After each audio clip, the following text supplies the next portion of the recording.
안녕하십니까, 헬리오스입니다. 제가 어제 온라인 개학에 대한 이야기를 좀 드리고 교육부의 최종 발표가 난 이후에 다시 한번 영상을 찍어서 올리겠다고 말씀을 드렸는데, 제 개인적인 사정으로 영상이 좀 늦었습니다. 지금 시각은 4월 1일, 4월 1일 밤 10시 45분입니다. 이게 결국 제 예상과 같이 교육부는 온라인 개학을 추진했습니다. 이 선택의 배경은 다들 아시다시피, 일단은 현 시점에서 4월 6일에 학생들을 등교시키는 것은 불가능하다 라는 것이 대전제에 깔려 있습니다. 그죠? 두 번째 전제는 학생들의 학습권을 요구하는 학부모들의 목소리도 있었고, 안전을 먼저 생각하는 학부모들의 목소리도 있었습니다. 자, 어제 그 중간에서 어떤 선택을 해가는 과정에서 이런 결론에 도달을 하게 된 것 같다라는 생각을 조금 드립니다. 그럼 저는 100% 제 뇌피셜이니까요. 그냥 제 생각은 그런 것 같습니다. 둘 중에 어떤 거 하나를 완벽하게 배제하기가 힘든 상황이기 때문에 지금 이와 같은 결정을 내린 것이 아닌가 라는 생각이 좀 들긴 합니다. 여기서 일단 말씀드리고 싶은 건 뭐냐면, 교육부의 무책임함입니다. 자, 어제 발표 내용 보셨던 분들은 다들 공감하실 거라고 생각을 합니다. 지금 온라인 개학이라고 하는 대책이라고 내놓았고요. 그에 따라 있는 그런 방침들은 보면 학교에서는 4월 1일부터 온라인 개학에 대한 부분에 대한 준비를 하게 되어 있고요. 학교 상황에 맞게끔 어떤 계획을 세워서 학교 학생들에게 통보를 하게 되어 있습니다. 자, 첫 번째 무책임함입니다. 교육부에서 어떤 지침이 정확하게 하달이 돼야 되죠. 일괄적으로 어떤 식으로 하고, 출석 체크는 어떻게 진행할 것이며, 어떠한 방식으로 진행할 것인지에 대한 발표가 어제 동시에 있었어야 된다라고 생각을 합니다. 하지만 지금은 각 학교별로 알아서 진행을 하라는 겁니다. 자, 오늘은 4월 1일이고요. 정상적으로 고등학교 3학년, 중학교 3학년 학생들이 온라인 개학을 하게 되는 시점은 4월 9일입니다. 4월 9일 목요일과 금요일 이틀간은 시범 운영 기간이라고 하긴 하겠지만, 그때부터 개학을 하는 거죠. 9일 만에 어느 정도 퀄리티가 유지될 수 있는 동영상 강의 혹은 실시간 강의 혹은 온라인 수업을 진행할 수 있을 것인가에 대한 부분입니다. 실제로 저는 지금 그 9일 동안 어떤 시스템들을 학교에 적용해 가지고 그것을 운영할 수 있는 선생님들이라면 제 또래 선생님들이 맥스라고 생각합니다. 30대 후반에서 40대 초반, 그 이상 연세가 되는 선생님들은 9일 동안 그 시스템을 배우는 데에도 아주 어려움이 따를 것입니다. 그분들을 무시하는 것이 아니라 컴퓨터와 거리가 좀 멀게 살아오셨던 분들이기 때문에 그런 부분들이 쉽지 않을 겁니다. 그리고 어떤 방식으로 할 것인지에 대해서 지금 설왕설래가 굉장히 많죠. 일대 혼란입니다. 교육부는 우리나라 교육시장에 이 교육계에 이 일대 혼란을 던져 놓은 겁니다. 교육부는 할 일을 다 했다라고 이야기할 겁니다. 더 이상 개학 연기에 대해서 욕을 먹지 않아도 되고요. 다른 걸로 욕을 먹겠죠. 그렇습니다. 또 하나 얘기를 드리고 싶은 거는, 현장의 목소리를 분명히 반영을 했다라고 하는데, 왜 이 결정이 나왔을 때 현장에 있는 우리나라 교사 단체 양대 산맥이죠. 교총과 전교조, 이 둘은 어떤 사안이 있을 때마다 번번이 다른 의견을 내서 좀 의견 충돌이 있는 조직들이죠. 이렇게 생각하면 맞을 겁니다. 교총은 좀 보수적인 교사들의 모임, 전교조는 약간 진보적인 교사들의 모임이라고 생각하면 맞을 겁니다. 근데 그 두 교사 단체에서 동일한 목소리로 비판을 하고 있습니다. 현장에서는 이 상황을 어떻게 받아들여야 될지 준비가 전혀 부족한 실정입니다. 우리나라는 IT 강국이라고 하죠. 정말로 모든 시스템이 전국적으로 이것이 돌아가실 수 있는 것인가 라고 하는 부분은 좀 별개로 생각을 해 보고요. 선생님들의 개별 준비가 부족한 상황이라고 한다면 이것이 정말로 제대로 된 개학일 수 있는가 라는 생각을 또 해봅니다. 그렇게 개학해서 EBS 보라고 할 것 같으면 이것이 정말로 개학일 수 있는 것인가 라는 고민이 조금 듭니다. 그리고 또 하나 뭐냐면 잠시만요. 제가 지금 정리가 좀 안 되네요. 자, 또 하나가 있습니다. 자, 고등학생들 그래요. 하루 종일 컴퓨터 앞에 앉아가지고 뭔가를 할 수 있을 만한 능력이 있는 친구들입니다. 그걸 부정하진 않아요. 그만큼의 집중력이 유지될 수 있을지 없을지는 별개로 하고요. 하루 종일 온라인으로 진행되는 어떤 것들이나 과제를 제시했을 때 하는 능력들이나 누구의 도움을 받지 않고서도 해낼 수 있는 능력치를 가지고 있고 해내야 된다고 저는 생각을 합니다. 아직 이제 입학하는 중1 학생들은 어떡할 거? 죄송합니다. 중학교 아니고 초등학교 1, 2학년 학생들은 어떻게 할 수 있을까요?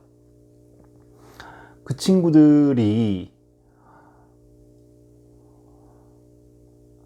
과연 그 과정에서 그 내용들을 정확하게 따라갈 수 있을까요? 그거에 대한 대책은요. 누군가 옆에서 지도해주지 않았을 때 그것을 정확하게 따라가기가 쉽지 않은 아이들이라고 하는 것은 너무나 잘 알고 있는 사실입니다. 사실 그 친구들은 학교에서 선생님들의 도움을 받아야 되는 친구들이죠. 그렇기 때문에 초등학교는 어떤 그런 학습적인 부분도 중요하겠지만 그런 선생님과의 교류, 사회화의 첫 과정인 거죠. 그런 상태에서 이 계약이 무슨 의미가 있는지에 대해서 조금 생각을 해볼 필요가 있다라는 느낌이 듭니다. 그리고 저는 그 생각이 들어요. 제가 어제 낮에 올렸던 영상에서도 얘기했지만 교육부는 지금 이 시점에서 어떤 비전과 큰 그림을 가지고 이런 결정을 내렸는지에 대해서 이야기를 해 주셔야 됩니다. 앞으로에 있을 일에 대해서 정확하게 예상을 하자라는 얘기는 아니에요. 큰 그림은 있어야죠. 평가를 이렇게 계약을 한 이후의 시점에 평가를 어떻게 진행할 것인지에 대한 아웃라인은 있어야 된다고 저는 생각합니다. 그리고 이것이 장기화됐을 때 어떤 모습으로 학기를 운영할 것인지에 대한 대책 역시도 있어야 된다라고 저는 생각합니다. 근데 그런 부분이 많이 빠져 있습니다. 네이버 댓글을 제가 이것과 관련해서 봤습니다. 교육부가 굉장히 욕을 많이 먹었죠. 어떤 분께서 그런 얘기를 했었습니다. 비판만 하지 말고 비난만 하지 말고 대안을 제시해라. 그때 제가 정말로 네이버에 댓글 안 다는 사람인데 댓글 달았습니다. 그 대안을 만들고 고민해서 국민들이 납득할 만한 대안을 만들어내는 곳이 교육부입니다. 그거 하라고 국민 세금으로 자기네들 먹고 사는 겁니다. 너무 좀 직설적으로 이야기했나요? 국민들이 바빠서 그 대안 생각해내기가 쉽지 않기 때문에 하루 종일 앉아서 그 대안 찾아내라고 돈 줘가면서 국민들이 세금 내가면서 먹고 살려주게끔 하는 생계를 유지하는 사람들이 그 사람입니다. 그 사람들이 만든 대안이 마음에 안 들면 비판할 수 있죠. 그리고 교육계 일각에서 꾸준히 제기되었던 9월 학기제에 대한 부분 더 이상은 이야기될 수가 없게 됩니다. 자, 여기서요. 이것이 제대로 돌아가지 않았을 때에 대한 대책은 또 있나요? 최소한 저는 그렇게 생각합니다. 한 달 정도는 시범 운영을 해보고, 한 달에 좀 길다고 한다면 고등학교 3학년, 2학년 그 기간을 시범 운영 기간을 놓고 차후에 계약을 할 것인지 말 것인지에 대한 부분을 다시 논의하겠다 든지, 혹은 일부 학교들을 테스트 해본 이후에, 일부 지역이라도 테스트를 해본 이후에 그것이 실효성 있는 방안이겠다라고 생각이 들어가지고 그것을 진행한다라고 하면 저는 이것에 크게 불만이 없습니다. 지금 이미 5주가 딜레이 됐습니다. 그 5주 동안 충분히 이걸 준비하고 있었다라고 한다면 어디선가는 이것에 대한 테스트가 진행되었어야 됩니다. 그리고 그 테스트의 결과를 가지고 이 얘기가 나왔어야 된다고 저는 생각합니다. 하지만 그 전까지 어떤 이야기도 들리지 않다가, 그래서 발표한 3, 4일 전부터 온라인 계약에 대한 이야기들이 굉장히 많이 나왔었습니다. 그러고 갑자기 온라인 계약을 하는 겁니다. 이 과정이 뭔가 주먹구구 같은 느낌입니다. 다른 대안이 있냐고요? 저는 꾸준히 9월 학기제에 대한 생각을 하고 있었습니다. 사실 김경수 지사가 그 얘기 먼저 안 했으면 제가 했을 겁니다. 예, 지금 영상을 찍어야지 생각하고 있는데 김경수 지사가 먼저 그 얘기를 하는 바람에 제가 뭐 따라서 하는 것 같고, 그래서 저는 좀 미뤄뒀습니다. 9월 학기제도 있을 수 있고요. 혹은 뭐 다양하게 또 얘기를 할 수 있는 부분들이 있죠. 예, 올해 방학을 조금 줄이고 내년 방학을 좀 줄여서 학기를 맞추어 가는 방식도 있을 수 있고요. 여러 가지 대안들은 만들려면 만들 수 있습니다. 근데 뭔가 성급했다는 생각이 들죠. 예, 저는 그것에 대한 문제 제기를 하고 싶습니다. 그러니까 사실 이렇게 생각하면 안 되는데요. 선거를 앞두고 뭔가 여러 사람들이 뭔가 대안을 제시해 달라고 하니 그냥 대안을 제시하는 것 같은 느낌입니다. 저는 그냥 그런 느낌을 지울 수가 없습니다. 그냥 계약을 해야 되겠다는 필요성이 대두 되니까 그것에 대한 맞추어서 그냥 계약을 하는 느낌? 네, 저는 그냥 그런 느낌입니다. 그래서 조금 실망스럽습니다. 교육은 언제나 정치와 별개로 운영이 되어져야 되는 것입니다. 정치인들의, 지금 정부가 민주당 정부고 지금 정부 아래서 이루어지는 교육 정책이 민주당 정부에 어떤 영향을 미치고 표심에 어떻게 당락에 영향을 미치게 되는지는 잘 알고 있는 사람입니다만, 그것과 관계없이 우리나라 미래 세대들의 정말 올바른 교육을 위해서 생각하고 또 생각해야 되는 것이 교육부라고 생각합니다. 쉽지 않겠죠. 임명권자에 반하기도 쉽지 않을 것이고, 임명권자의 이익과 그러니까 배치되게끔 하기도 쉽지 않을 거라는 건 너무나 잘 알고 있습니다. 그건 당신 입장이고요. 뭔가 계속, 그러니까 시점이 만큼 총선을 앞두고 있는 시점이다 보니 조금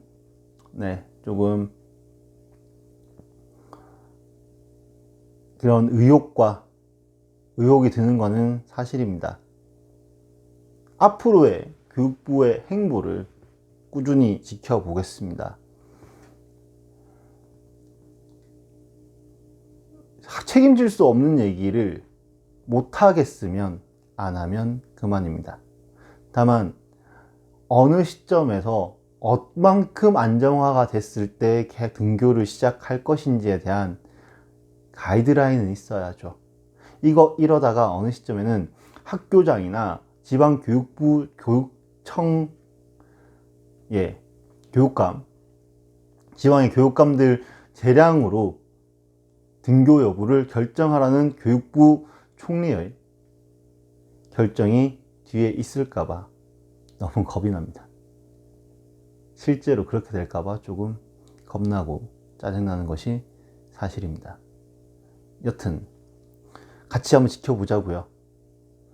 저는 꽤나 많은 학교에서 꽤나 많은 혼란이 있을 거라고 생각합니다.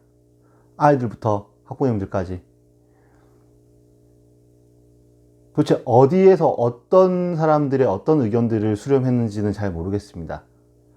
당신네들이 책상 앞에 앉아서 생각했던 것만큼 교육의 현실이 녹록하지 않습니다. 제발 고등학교 가서 아이들이랑 하면 대면이라도 해본 사람들이 그런 정책을 냈었으면 더 좋았겠다 싶은 생각이 듭니다. 참 안타깝고 또 안타깝네요. 여튼 저는 지금까지 헬리오스였고요. 지금 우리가 할 일은 이 발표대로 제대로 돌아갈 수 있는지를 지켜보는 거라고 생각합니다. 교육은 어떤 상황에서도 정치에 영합하지 않고 정치와 결탁하지 않고 오로지 우리 미래 세대들을 위해서 그들만을 바라보고 정책이 짜여지고 어떤 결정이 내려져야 된다는 이 당연한 이 명제만 기억을 하면서 앞으로 우리가 이 교육부가 시작하고 있고 진행하고 있는 이것들을 잘 하는지 끝까지 지켜보도록 합시다. 저는 지금까지 헬리오스였습니다. 오늘 밤에도 역시나 좋은 밤 되시길 바랍니다. 감사합니다.